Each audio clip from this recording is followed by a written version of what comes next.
कहानी की शुरुआत में हमें 4 बच्चे दिखाए जाते हैं, ल्यूक, ग्रोवर, थालिया और एनाबेथ। ये चारों घने जंगलों के रास्ते अपनी जान बचाकर हाफ ब्लड कैंप की तरफ भाग रहे थे। हाफ ब्लड कैंप एक ऐसा सेफ प्लेस है जहां वो बच्चे रहते हैं जो आधे इंसान और आधे देवता हैं, जिन्हें डेमीगोड कहा जाता है। जंगल के इस सफर में साइक्लोप्स नाम के खौफनाक मॉन्स्टर्स उनका पीछा कर रहे थे। ग्रोवर चिल्लाकर कहता है कि हम बस पहुंचने ही वाले हैं। तभी एक विशाल पेड़ उड़ता हुआ उसके ऊपर गिरता है और उसका पैर वहीं फंस जाता है। ल्यूक और एनाबेथ मिलकर उसे बाहर निकालते हैं, लेकिन तब तक साइक्लोप्स उनके बेहद करीब पहुंच चुके थे। थालिया, जो गोड ज्यूस की बेटी है, वो अपनी जान की परवाह किए बिना सबसे कहती है, तुम लोग भागो, मैं इन मॉन्स्टर्स का ध्यान भटकाती हूँ। वो निडर होकर साइक्लोप्स को अपनी ओर बुला लेती है। बाकी बच्चे तो कैंप के सुरक्षित दायरे में पहुंच जाते हैं, लेकिन एक बेरहम साइक्लोप थालिया को उठाकर दूर फेंक देता है। थालिया दम तोड़ रही होती है, मगर गोड ज्यूस उसकी इस बहादुरी और कुर्बानी से बेहद खुश होते हैं। उसे मौत के मुंह से बचाने के लिए वो उसे एक जादुई पेड़ में तब्दील कर देते हैं। वो पेड़ हाफ ब्लड कैंप के चारों तरफ एक ऐसी सुरक्षा दीवार बना देता है जिसे पार करना किसी भी मॉन्स्टर के बस की बात नहीं थी।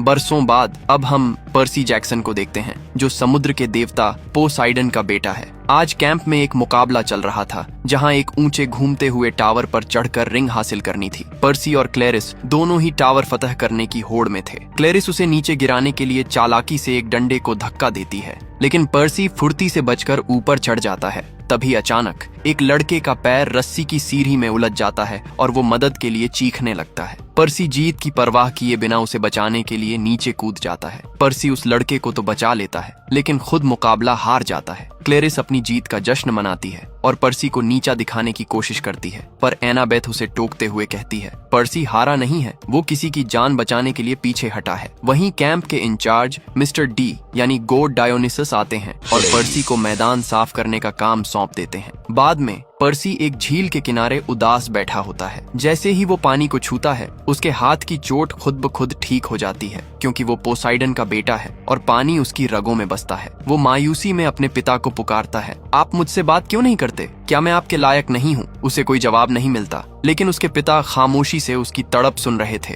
तभी कैंप में टाइसन नाम का एक लड़का दाखिल होता है। वो एक साइक्लोप है जिनकी सिर्फ एक आंख होती है। सबको हैरानी तब होती है जब पता चलता है कि वो भी पोसाइडन का ही बेटा है। कैंप के गुरु कायरोन बताते हैं कि टाइसन एक निम्फ और पोसाइडन की औलाद है और इस नाते वो पर्सी का भाई है। कैंटीन में जब टाइसन बैठता है तो सब उसे हिकारत की नजरों से देखते हैं। एनाबेथ को तो साइक्लोप्स से सख्त नफरत थी, क्योंकि उन्होंने ही थालिया की जान ली थी। टाइसन पर्सी से कहता है, पिताजी ने मुझे यहाँ भेजा है। अचानक टाइसन को किसी खतरे की महक आती है। मुझे किसी लोहे के सांड की गंध आ रही है। तभी जमीन कांपने लगती है और एक विशाल मैकेनिकल बुल कैंप की सुरक्षा दीवार को तोड़कर अंदर घुस आता है। वो सांड अपने मुंह से भयंकर आग उगल रहा था और हर तरफ तबाही मचा रहा था। पर्सी उसे रोकने की कोशिश करता है, पर सांड उस पर हमला कर देता है। जब क्लेरिस मुसीबत में फंसती है, तब टाइसन अपनी ताकत से सांड के सींगों को पकड़ लेता है। सांड उस पर आग से वार करता है, पर टाइसन को कुछ नहीं होता, क्योंकि साइक्लोप्स फायर प्रूफ होते हैं। आखिर में पर्सी अपनी जादुई कलम, जो उसकी तलवार है, उसे निकालकर सांड के मुंह में घोंप देता है, जिससे एक जोरदार धमाका होता है और सांड के पर खच्चे उड़ जाते हैं। इस अचानक हुए हमले ने पर्सी को झकझोर कर रख दिया था। तभी ल्यूक पर्सी के पास आकर उसके कान में जहर घोलते हुए कहता है, कायरोन ने तुमसे बहुत कुछ छुपाया है। उन्होंने तुम्हें उस भयानक भविष्यवाणी के बारे में कुछ नहीं बताया। जाओ, इसके बारे में तलाश करो। इतना कहकर ल्यूक वहां से किसी साए की तरह गायब हो जाता है। अभी पर्सी इन बातों के बारे में सोच ही रहा था कि एनाबेथ की चीख सुनाई देती है। सब दौड़कर थालिया के उस जादुई पेड़ के पास पहुंचते हैं। पेड़ धीरे धीरे सूखकर काला पड़ रहा था। कायरोन पेड़ पर लगे एक चिपचिपे पदार्थ को सूंघते हैं और गहरी चिंता में कहते हैं, ये जहर है। इसी की वजह से पेड़ मर रहा है और हमारे कैंप की सुरक्षा दीवार दम तोड़ रही है। पर्सी गुस्से में कहता है, ये सब ल्यूक की करतूत है। उसी ने सांड को भेजा था ताकि हम सबका ध्यान भटक सके और वो पेड़ को जहर दे सके। वो चाहता है कि हम सब टूट जाएं और उसकी टीम में शामिल हो जाएं। जहर का एंटीडोट ढूंढते समय पर्सी कायरोन से उस भविष्यवाणी के बारे में पूछता है। कायरोन उसे एक पुरानी हवेली में भेजते हैं, जहां डेल्फी नाम की एक स्पिरिट रहती थी। वो रूह पर्सी को सदियों पुराना इतिहास दिखाती है। जब दुनिया में देवताओं का वजूद नहीं था, तब सब पर क्रोनोस की हुकूमत थी। वो इतना बेरहम था कि अपने ही बच्चों को निगल जाता था, पर उसके 3 बेटे ज्यूस, पोसाइडन और हेडिस किसी तरह बच निकले। उन्होंने मिलकर क्रोनोस को मौत के घाट उतारा और उसके शरीर के टुकड़ों को टार्टरस यानी पाताल के सबसे निचला हिस्से में दफना दिया। वो रूह आगे एक खौफनाक भविष्यवाणी सुनाती है। क्रोनोस वापस लौटेगा और उसे सिर्फ उन 3 देवताओं का बेटा ही हरा पाएगा। अगर वो बेटा नेक हुआ तो दुनिया आबाद हो जाएगी, लेकिन अगर वो बुरा निकला तो पूरी कायनात बर्बाद कर देगा। और इस जंग से पहले उस वारिस का 20 साल का होना जरूरी है। कायरोन पर्सी को बताते हैं कि उन तीनों देवताओं के बच्चों में सिर्फ पर्सी ही जीवित है, यानी पूरी दुनिया की किस्मत अब पर्सी के हाथों में है। एनाबेथ और ग्रोवर पेड़ को बचाने का रास्ता खोज निकालते हैं। उन्हें पता चलता है कि सिर्फ गोल्डन फ्लिस ही उस पेड़ को पुनर्जीवित कर सकती है, लेकिन वो फ्लिस मॉन्स्टर्स के समंदर में है, जिसे इंसान बरमूडा ट्रायंगल कहते हैं। एक ऐसी जगह जहां से आज तक कोई वापस नहीं आया। मिस्टर डी एनाबेथ के इस नेक आइडिया को अपना बताकर सबको सुनाते हैं और इस खतरनाक मिशन के लिए क्लेरिस को चुनते हैं। पर्सी और एनाबेथ जानते थे कि क्लेरिस अकेले ये नहीं कर पाएगी, इसलिए वो रात के अंधेरे में खुद मिशन पर निकल पड़ते हैं। उनके साथ टाइसन भी जिद करके शामिल हो जाता है, क्योंकि फ्लिस की रखवाली एक साइक्लोप ही कर रहा था। टाइसन की एक आंख से लोग न डरें, इसीलिए एनाबेथ उसे एक जादुई परफ्यूम देती है, जिससे उसका चेहरा इंसानों जैसा हो जाता है। फ्लोरिडा पहुंचने के लिए एनाबेथ एक जादुई सीटी बजाकर भूतिया टैक्सी बुलाती है। टैक्सी में 3 अजीबोगरीब चुड़ैलें थीं, जिनकी अपनी कोई आंख नहीं थी। वो तीनों मिलकर एक ही आंख का इस्तेमाल कर रही थीं। टैक्सी की रफ्तार इतनी खौफनाक थी कि पर्सी को लगा आज उनकी आखिरी रात है। पर्सी उन्हें आंख फेंकने की धमकी देकर भविष्यवाणी के बारे में पूछता है। एक चुड़ैल चीख कर कहती है, तुम 20 साल से पहले नहीं मर सकते, ये किस्मत में लिखा है। वो पर्सी को कुछ रहस्यमयी नंबर्स बताती हैं और कहती हैं कि समय आने पर ये तुम्हारे काम आएंगे। अचानक टैक्सी का मीटर इतनी तेजी से भागता है कि एनाबेथ के पास पैसे कम पड़ जाते हैं और वो गुस्सैल चुड़ैलें उन्हें बीच रास्ते में यानी वॉशिंगटन डीसी में ही उतार देती हैं। पर्सी और उसके साथी अभी आगे बढ़ ही रहे थे कि अचानक कुछ अनजान साए हमला कर देते हैं और ग्रोवर को अगवा करके गायब हो जाते हैं। पर्सी तुरंत समझ जाता है कि ये ल्यूक की चाल है। ल्यूक भी गोल्डन फ्लीस की तलाश में है और उस तक पहुंचने के लिए उसे एक सेटर की जरूरत थी, इसीलिए उसके आदमियों ने ग्रोवर को किडनैप कर लिया। पर्सी तय करता है कि ग्रोवर को बचाने का इकलौता रास्ता ल्यूक तक पहुंचना है। एनाबेथ उन्हें ओलंपिक पार्सल शॉप ले जाती है, जहां उनकी मुलाकात हर्मीस से होती है, जो ल्यूक के पिता और देवताओं के संदेशवाहक हैं। हर्मीस उन्हें अपनी दुकान के उस गुप्त हिस्से में ले जाते हैं जहां जादुई पार्सल पैक किए जा रहे थे। जब उन्हें पता चलता है कि उनका बेटा ल्यूक गलत रास्ते पर है, तो वो अपनी जादुई छड़ी के सांपों को ल्यूक का पता लगाने का हुक्म देते हैं। हर्मीस उन्हें 2 नायाब तोहफे देते हैं, एक जादुई बोतल जिसके अंदर विनाशकारी तूफान कैद था और एक जादुई टेप जो किसी भी चीज को पलक झपकते ही गायब कर सकती थी। हर्मीस आगाह करते हैं, इस बोतल का ढक्कन सोच समझकर खोलना ये सफर आसान नहीं होगा। सांपों से पता चलता है कि ल्यूक एक आलीशान योट पर सवार है जो समंदर के बीचों बीच है। किनारे पर पहुंचकर उनके पास कोई नाव नहीं थी। तब टाइसन अपने पिता पोसाइडन को पुकारता है, पिताजी, हमें कैंप को बचाने के लिए आपकी मदद चाहिए। तभी लहरों को चीरता हुआ एक हिप्पोकैम्पस वहां आता है, जो आधा घोड़ा आधा मछली था। उसकी सवारी करते हुए वो तीनों कुछ ही देर में ल्यूक की यॉट तक पहुंच जाते हैं। वो चोरी छिपे अंदर तो घुस जाते हैं, पर क्रिस उन्हें पकड़ लेता है। वही क्रिस जो कभी उनके कैंप में था, पर अब ल्यूक का वफादार बन चुका था। ल्यूक उनके सामने अपना खौफनाक मकसद जाहिर करता है। वो उन्हें क्रोनोस का ताबूत दिखाता है और कहता है, मुझे वो फ्लीस चाहिए ताकि मैं क्रोनोस को दोबारा जिंदा कर सकूं। जिस तरह इन देवताओं ने अपने पिता क्रोनोस को धोखा दिया था, मैं भी इन देवताओं को खत्म करूंगा और ओलंपिया का नामो निशान मिटा दूंगा। वो उन तीनों को यॉट की जेल में डाल देता है। कैद खाने में पर्सी की नजर अपने बैग पर पड़ती है जो बाहर लटका हुआ था। पर्सी अपनी समुद्री शक्तियों का इस्तेमाल करता है, जिससे यॉट तेजी से डगमगाने लगती है और बैग नीचे गिर जाता है। पर्सी उस जादुई टेप को सलाखों पर लगता है और रास्ता साफ हो जाता है। भागते वक्त क्रिस उन्हें रोकने की कोशिश करता है, पर पर्सी और क्रिस के बीच जबरदस्त लड़ाई होती है। पर्सी उसे पानी में फेंक देता है और एनाबेथ ऑफ टाइसन को लाइफ बोट तैयार करने को कहता है। टाइसन से गलती से नाव का इंजन पानी में गिर जाता है। तभी एनाबेथ को हर्मीस की दी हुई जादुई बोतल की याद आती है। जैसे ही वो बोतल का ढक्कन खोलती है, उसमें से तूफान की ताकत वाला पानी निकलता है, जो लाइफ बोट को रॉकेट की रफ्तार से आगे धकेल देता है। पर्सी भी अपनी लहरों पर सवार होकर ल्यूक को पीछे छोड़ते हुए बोट में आ पहुंचता है। अब उनकी मंजिल थी मॉन्स्टर्स का समंदर।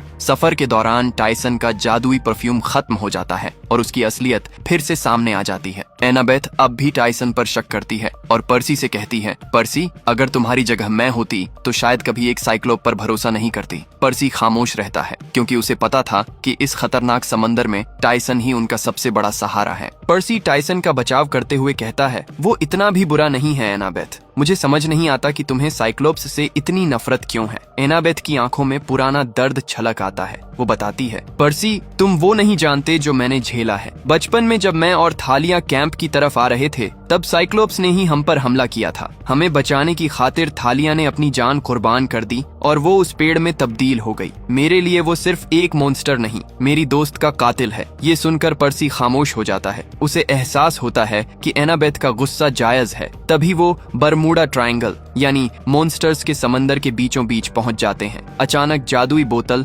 टायसन के हाथ से छूटकर गिर जाती है और नाव की रफ्तार थम जाती है। इससे पहले कि वो कुछ समझ पाते, समंदर की लहरों के बीच विशाल शार्क जैसे पंख दिखाई देते हैं। लेकिन वो शार्क नहीं बल्कि एक खौफनाक समुद्री मॉन्स्टर क्रिप्टिस था। वो अपना विशाल मुंह खोलता है और एक भयंकर भंवर पैदा करता है। पर्सी अपनी शक्तियों का इस्तेमाल करने की कोशिश करता है पर इस शापित समंदर में उसकी शक्तियां जवाब दे देती हैं। देखते ही देखते उनकी नाव क्रिप्टिस के पेट में समा जाती है। मॉन्स्टर के पेट के अंदर उन्हें क्लेरिस मिलती है जो अपनी पुरानी जंग खाए हुए जहाज और जोम्बी सैनिकों के साथ वहां फंसी हुई थी। अचानक एक जोरदार झटका लगता है। मॉर्टर यानी मॉन्स्टर का पाचन रस सक्रिय हो चुका था जो धीरे धीरे सबको गलाने वाला था। पर्सी एक साहसी योजना बनाता है। हमें इस मॉन्स्टर के पेट में छेद करके बाहर निकलना होगा। वो जहाज की भारी तोप के पास जाता है और सीधे क्रिप्टिस के पेट पर निशाना साधता है। एक जोरदार धमाका होता है और वो छेद के रास्ते आजाद होकर फिर से समंदर की सतह पर आ जाते हैं। अब सवाल था कि आगे कहां जाना है। तभी पर्सी को पानी की लहरों पर वही जादुई नंबर कोऑर्डिनेट्स चमकते हुए दिखते हैं जो चुड़ैलों ने बताए थे। वो चिल्लाता है, हमें साउथ वेस्ट की तरफ बढ़ना होगा। वही गोल्डन फ्लीस और पॉलीफेमस है। वो एक वीरान टापू पर पहुंचते हैं जहां कभी गोडेस सर्सी का आलीशान अम्यूजमेंट पार्क हुआ करता था, लेकिन अब वहां सिर्फ सन्नाटा और तबाही थी। वो सब चुपके से एक गुफा में दाखिल होते हैं जहां उन्हें ग्रोवर मिलता है। ग्रोवर ने अपनी जान बचाने के लिए एक साइक्लोप का भेष बना रखा था और अंधा पॉलीफेमस उसे पहचान नहीं पा रहा था। पर्सी एक शानदार चाल चलता है। ग्रोवर पॉलीफेमस का ध्यान भटकाता है और पर्सी बिजली की फुर्ती से उछलकर पॉलीफेमस के कंधे से गोल्डन फ्लीस छीन लेता है। पॉलीफेमस को जब अपनी गलती का एहसास होता है तो वो आग बबूला हो जाता है। वो टायसन को एक जोरदार धक्का देता है जिससे टायसन गुफा से बाहर गिरकर बेहोश हो जाता है। काफी जद्दोजहद के बाद वो सब पॉलीफेमस को गुफा के अंदर कैद करने में कामयाब हो जाते हैं। उन्हें लगा कि मिशन पूरा हो गया, लेकिन तभी वहां ल्यूक अपनी सेना के साथ आ धमकता है। ल्यूक बड़ी बेरहमी से गोल्डन फ्लीस की मांग करता है। पर्सी के मना करने पर ल्यूक एक क्रॉसबो से तीर चलाता है, लेकिन टायसन पर्सी के आगे आकर वो तीर अपने सीने पर झेल लेता है और जख्मी होकर गहरी खाई में गिर जाता है। अपने भाई को अपनी आंखों के सामने खोता देख पर्सी का दिल टूट जाता है।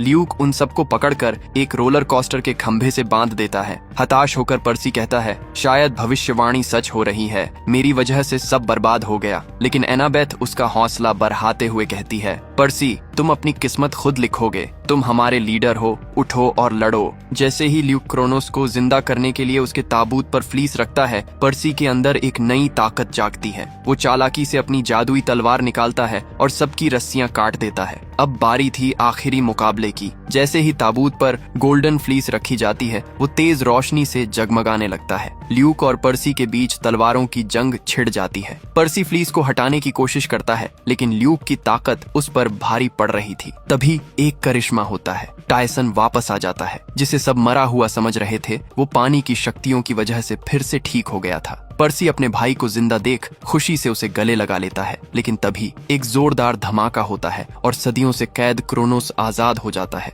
उसका विशाल शरीर धीरे धीरे जुड़ने लगता है। ल्यूक बड़ी शान से कहता है, दादाजी, मैं आपका पोता हूँ, मैंने ही आपको आजाद किया है। पर बेरहम क्रोनोस ल्यूक की बात सुनने के बजाय उसे एक ही झटके में निगल जाता है और फिर ग्रोवर को भी अपना निवाला बना लेता है। पर्सी अपनी जादुई तलवार से क्रोनोस के पैर पर वार करता है, जिससे उसका शरीर बिखरने लगता है। ये वही श्रापित तलवार थी जिससे क्रोनोस को पहली बार हराया गया था। क्रोनोस पर्सी को अपनी मुट्ठी में जकड़ लेता है और हंसकर कहता है, पर्सी जैक्सन, तुम्हारी किस्मत तो बहुत पहले ही लिखी जा चुकी है। पर्सी उसकी उंगलियां काटते हुए गरजता है, मैं अपनी किस्मत खुद लिखता हूँ, और अपनी पूरी ताकत झोंकते हुए तलवार को सीधे क्रोनोस के सीने के पार कर देता है। क्रोनोस के मरते ही ग्रोवर और ल्यूक उसके शरीर से बाहर आ गिरते हैं और ल्यूक सीधा पोलीफेमस की अंधेरी गुफा में जा गिरता है। क्रोनोस की रूह फिर से ताबूत में कैद हो जाती है। तभी ल्यूक का खौफनाक पालतू मॉन्स्टर एनाबेथ पर हमला कर देता है। एनाबेथ बुरी तरह जख्मी होकर दम तोड़ देती है। चारों तरफ सन्नाटा छा जाता है, पर पर्सी हार नहीं मानता।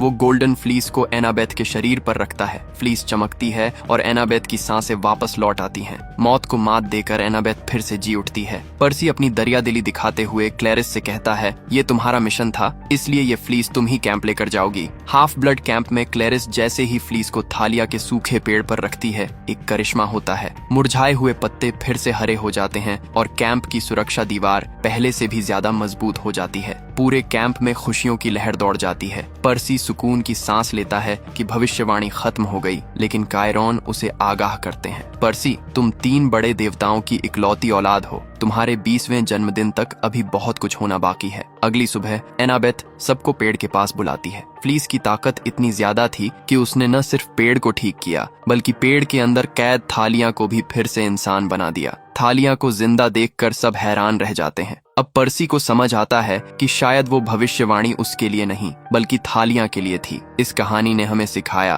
कि हमारी किस्मत सितारों में नहीं, बल्कि हमारे इरादों में लिखी होती है। अगर पर्सी की इस जंग और दोस्ती ने आपके दिल को छुआ हो, तो सब्सक्राइब करके इस सफर का हिस्सा बने। इसे अपने उन दोस्तों के साथ शेयर करें जिन्हें आज शायद थोड़े से हौसले की जरूरत है। मिलते हैं अगली कहानी में, तब तक अपना ख्याल रखें।